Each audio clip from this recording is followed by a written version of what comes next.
Hello guys, आज मैं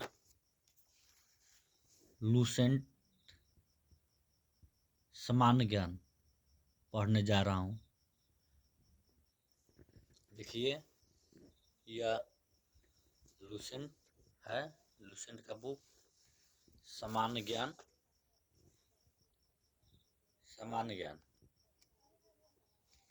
इसका संस्करण जो है, प्रथम संस्करण 2003 था। लूसेंट का प्रथम संस्करण 2003 था। प्रथम संस्करण 2003 और 16वां संस्करण लूसेंट का 2023 शुरुआत कर रहे हैं। और अब मैं भूगोल पढ़ने जा रहा हूँ। भूगोल में दूसरा चैप्टर के बारे में बताते हैं।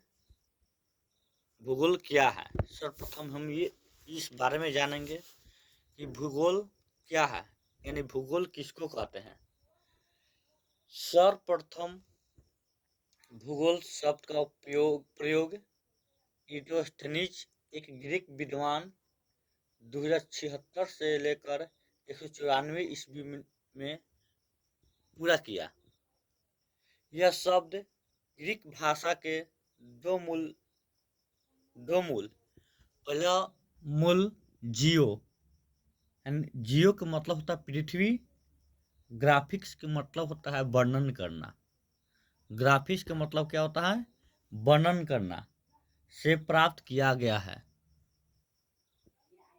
दोनों को एक साथ रखने पर इसका अर्थ बनता है, यानी क्या बनता है? पृथ्वी का वर्णन करना बनता है, जिसको हम भूगोल कहते हैं। भूगोल का शाब्दिक अर्थ होता है भू माने भूमि और गोल माने होता है आकार, यानी जिसका भूमि नारंगी की तरह गोल हो, उसी को हम भूगोल कहते हैं। भूगोल जो है ये हमारे पृथ्वी पर जितना भी घटित घटनाएं हो रही है, उसी को हम भूगोल कहते हैं। यह जो है संस्करण जो है भूगोल के नामकरण एवं इस विषय को प्राथमिक स्तर पर व्यवस्थित स्वरूप प्रदान करने का श्रेय यूनान के निवासियों को जाता है। भूगोल का सर्वप्रथम श्रेय किसको जाता है? यूनानियों को जाता है। हिकेटियस ने अपनी पुस्तक जस पीरियोडस अर्थात पृथ्वी का वर्णन में सर्वप्रथम पृथ्वी का वर्णन भौगोलिक तत्वों का क्रमबद्ध समावेश किया। अध्ययन के लिए स्वतंत्र विषय के रूप में भूगोल को 19वीं शताब्दी में ही मान्यता मिली। भूगोल को कब मिली? 19वीं शताब्दी में मिला। इसका जो मान जो है, भूगोल का मान विख्यात कब से शुरू हुआ? यह शुरू होता है 19वीं शताब्दी से। 20वीं शताब्दी के प्रारंभ यानी आरंभ में भूगोल मनुष्य और पर्यावरण के पारस्परिक संबंधों के अध्ययन के रूप में विकसित हुआ। आज बहुत ठंड है, हमको भी ठंड लग रहा है। इसकी दो विचारधाराएं थी। भूगोल की कितने विचारधाराएं थी?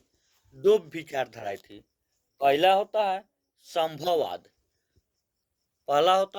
संभववाद और दूसरा होता है निश्चयवाद।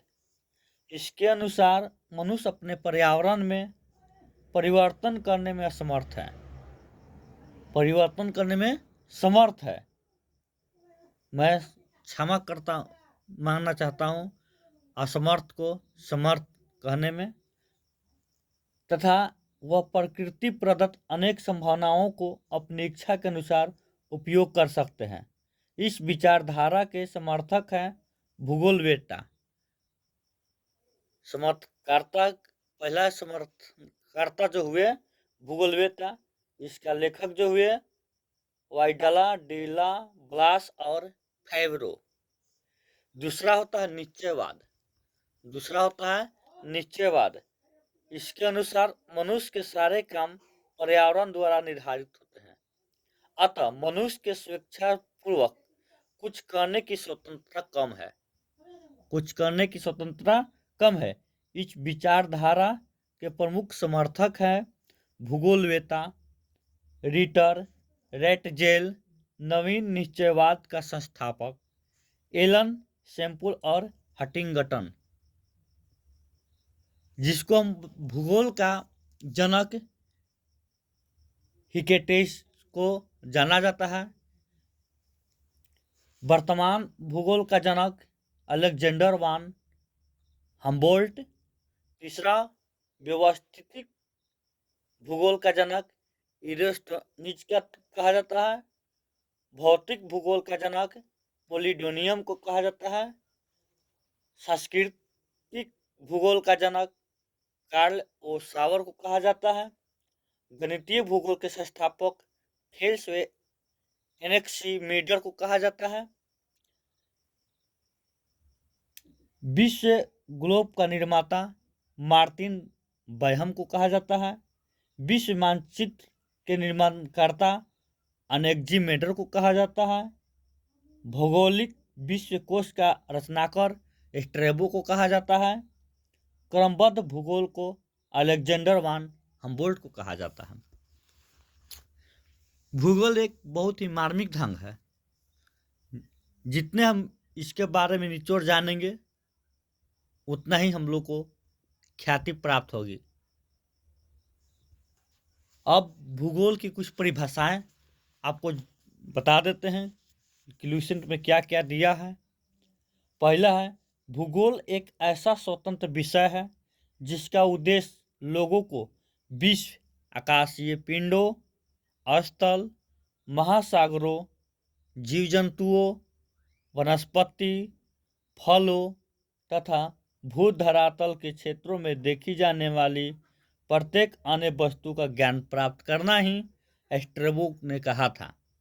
किसने कहा था? स्ट्रैबो ने कहा था।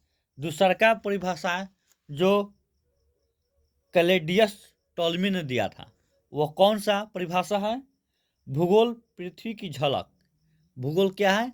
पृथ्वी की झलक है, जो स्वर्ग में देखने वाला अभ्यमान विज्ञान है। तीसरा परिभाषा कार्ल रिटर ने दिया था। तीसरा परिभाषा किसने दिया था? कार्ल रिटर ने दिया था। कौन सा कार्ल रिटर ने दिया था? वह परिभाषा के अनुसार हम आपको बताते हैं। भूगोल वह विज्ञान है जिसमें पृथ्वी को स्वतंत्र ग्रह के रूप में मान्यता देते हुए उसके समस्त लक्षणों, घटनाओं एवं उसके अंतः संबंध का अध्ययन किया जाता है। उसने परिभाषा किसने दिया था? कार्ल रिटर ने दिया था। चौथा परिभाषा दिया है आर्थर होम्स। आर्थर होम्स जो थे वैज्ञानिक थे और यह एक विदेशी वैज्ञानिक थे। भूगोल में पृथ्वी के उस भाग का अध्ययन किया जाता है। किस भाग का अध्ययन किया जाता है? उस भाग का अध्ययन किया जाता है जो मानव के रहने का स्थान होता है। मानव के रहने का क्या होता है? स्थान होता है। वह जो है इस परिभाषा को पारित आर्थर होम्स ने दिया था। किसने दिया था? आर्थर होम्स ने दिया था। अब मैं ब्रह्मांड के बारे में बताता हूँ। ब्रह्मांड क्या है? ब्रह्मांड अस्तित्व, द्रव एवं ऊर्जा के सम्मिलित रूप को ब्रह्मांड कहते हैं। अस्तित्वमान द्रव एवं ऊर्जा के सम्मिलित रूप को ब्रह्मांड कहते हैं। दूसरों शब्दों में सूक्ष्मतम अणुओं से लेकर महाकाय आकाशगंगाओं तक के सम्मिलित स्वरूप को ब्रह्मांड कहा जाता है। ब्रह्मांड एक और परिभाषा है, ब्रह्मांड के क्या है, एक और परिभाषा है। ब्रह्मांड की उत्पत्ति से संबंधित प्रमुख सिद्धांत निम्न है। पहला होता है महाविस्फोट सिद्धांत, जिसको इंग्लिश में बिग बैंग थ्योरी कहेंगे। इसका लेखक जो है, राइटर, सिद्धांत पारित किया था एफ जॉर्ज लेमेंटियर ने। दिया था। दूसरा का होता है साम्यावस्था या सतत स्थिति सिद्धांत या स्थिर अवस्था संकल्पना का सिद्धांत किसने दिया था? थॉमस गोल्ड एवं हरमन बोडी ने। दोलन सिद्धांत, तीसरा है दोलन सिद्धांत। इसका प्रतिपादन किसने किया था? जिसको प्लास्टिंग यूनिवर्स थ्योरी कहा जाता है।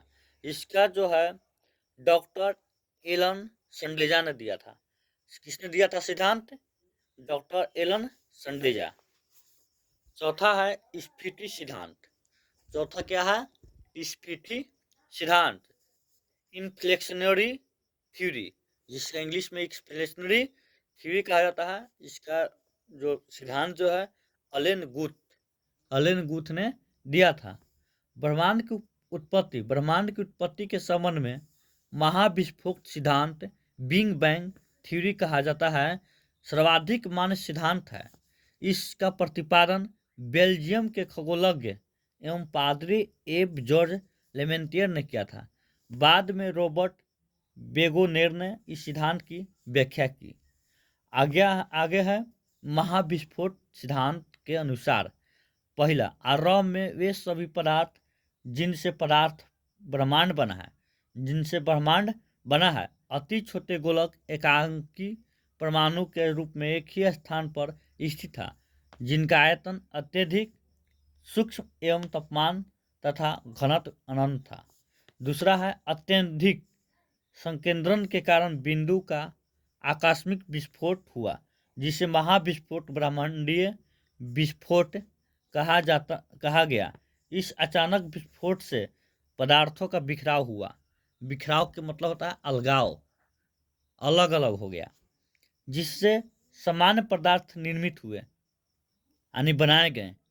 इसके अलगाव के कारण काले पदार्थ बने, जिनके समूहन से अनेक ब्रह्मांडीय पिंडों का सृजन हुआ। वैज्ञानिकों का विश्वास है कि महाविस्फोट बिग बैंग की घटना आज से 13.7 अरब वर्ष पहले हुई थी। महाविस्फोट के पश्चात सौरमंडल का निर्माण लगभग 4.6 अरब वर्ष पहले हुआ, जिसमें ग्रहों तथा उपग्रहों का निर्माण हुआ। इस प्रकार बिग बैंग परिघटना से ब्रह्मांड की उत्पत्ति और तभी से उसमें निरंतर विस्तार जारी है।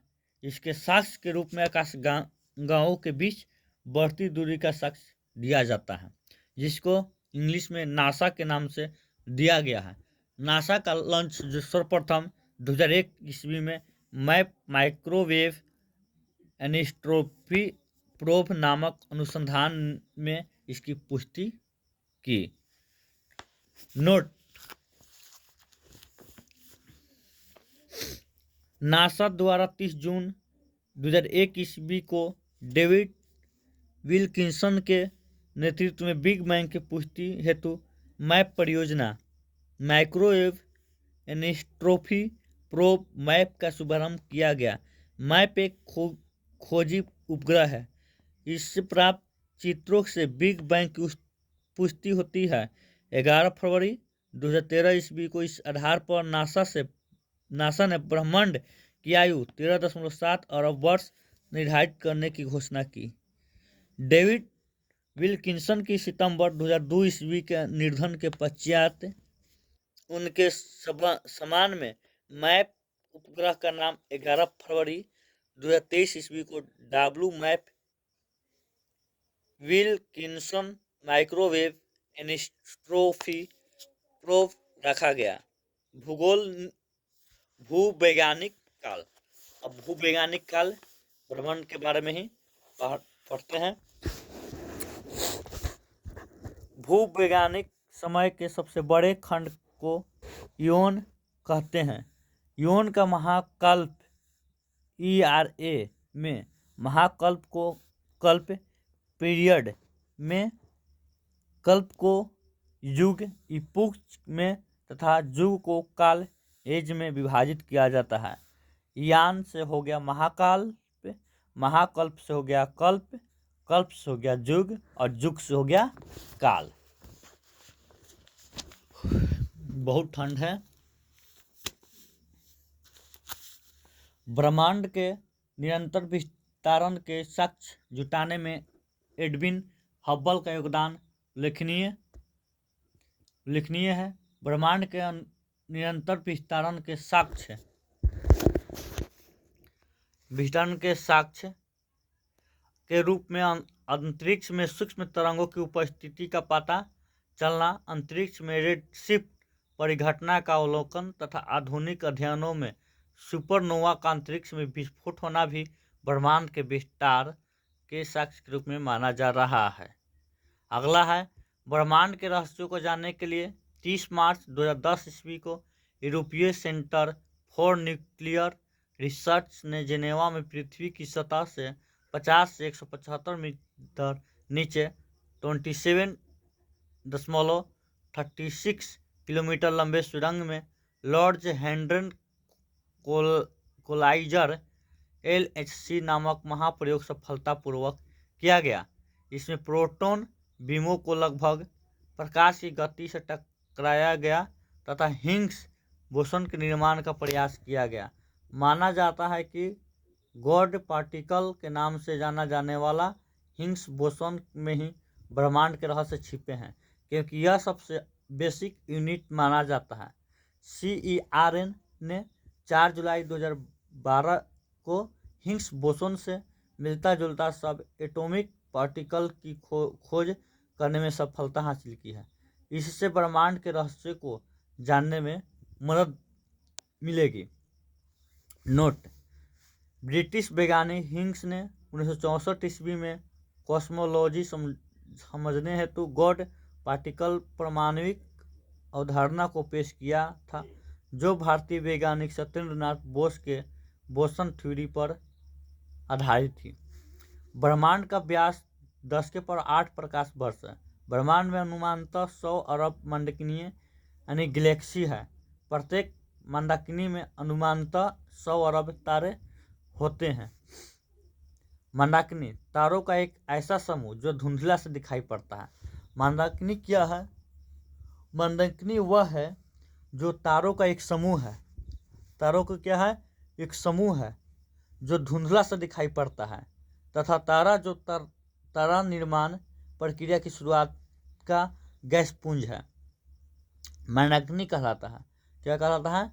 मंडकिनी कहलाता है।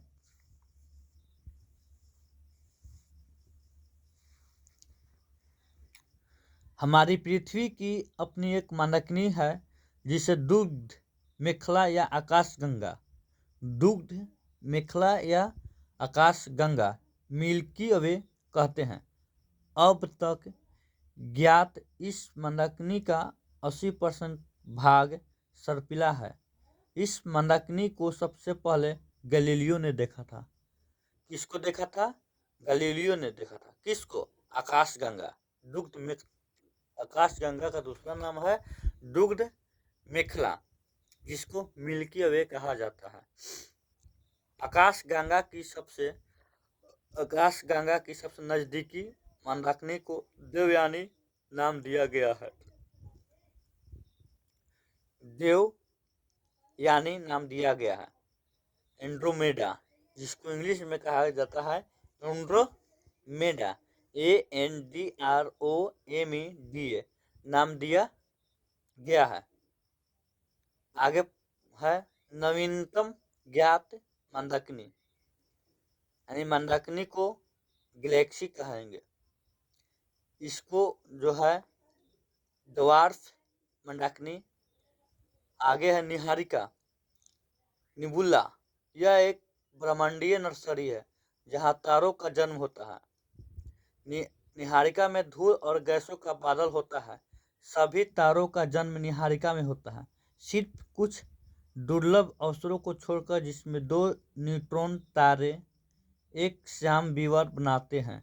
वैसे भी न्यूट्रॉन तारे और श्याम विवर मृत तारे माने जाते हैं। यहाँ पाए जाने वाली गैसों में हाइड्रोजन गैस, हीलियम गैस एवं अन्य आयनीकृत प्लाज्मा गैसें होती हैं। निहारिका दो अलग अलग कारणों से बनती है। पहला ब्रह्मांड की उत्पत्ति और दूसरा किसी विस्फोट तारे से बने सुपरनोवा से। ब्रह्मांड के जन्म के बाद परमाणुओं का जन्म हुआ और इस परमाणुओं से धूल और गैस के बादलों का निर्माण हुआ। सुपरनोवा से जो पदार्थ उत्सर्जित होता है, इससे भी निहारिका का जन्म होता है। इसके उदाहरण है वेल और कर्क। निहारिका की उत्पत्ति ब्रह्मांड के जन्म और सुपरनोवा के मिश्रण से भी हो सकता है। निहारिका के कुछ प्रकार। पहला, उत्सर्जन निहारिकाएं। यह सबसे सुंदर और रंग बिरंगे होती है। यह बन रहे तारों से प्रकाशित होती है। उदाहरण चिल एवं झील निहारिका। दूसरा का परिवर्तन निहारिकाएं। यह तारों के प्रकाश को परावर्तित करती है। ये तारे या निहारिका के अंदर होते हैं या पास में होते हैं। उदाहरण प्लेइडेस निहारिका। उदाहरण के तौर पर प्लेइडेस निहारिका। तीसरा है श्याम निहारिकाएं। ये अपने पीछे से आने वाली प्रकाश को एक दीवार की तरह रोक देती है। यही कारण है कि हम अपनी आकाशगंगा में बहुत दूर तक नहीं देख सकते हैं। किसको?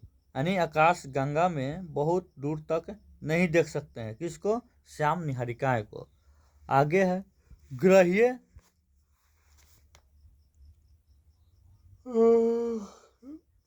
ग्रहीय निहारिकाएं।